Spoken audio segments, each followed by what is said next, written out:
ডিপ্রেশনে ভুগছেন, পেরেশানিতে আছেন, খুব বেশি দুশ্চিন্তায় আছেন, কোনো কিছু ভালো লাগছে না, আল্লাহর সাথে একটু কথা বলেন। আল্লাহ, আপনি আমার সৃষ্টিকর্তা, আপনি আমার মালিক, আপনার কাছে আমার ফিরে যেতে হবে।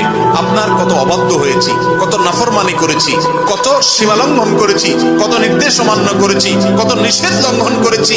আল্লাহ, এগুলোর জন্য পাকড়াও করলে আমার কোনো উপায় থাকবে না। মালিক, এখনো নাকের ডগা নিঃশ্বাস আছে, এখনো ক্ষমা চাওয়ার সুযোগ আছে।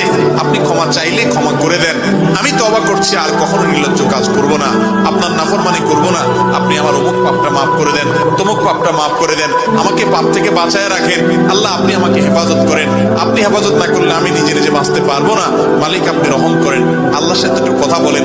আল্লাহর কসম, সালহাতুস সঙ্গে বুদি দিল খারাস, আজমুদে এক জামানা খাকে বাস। পাথর হয়ে বহুদিন ছিলেন ভাই, একটু আল্লাহর সাথে কথা বলেন, চোখের পানি ফেলেন, দোয়া করেন। বিশেষ করে ভোর রাতের দোয়া, ভোর রাতের দোয়া, এটা গুলি মিস হলে মিস পাই না।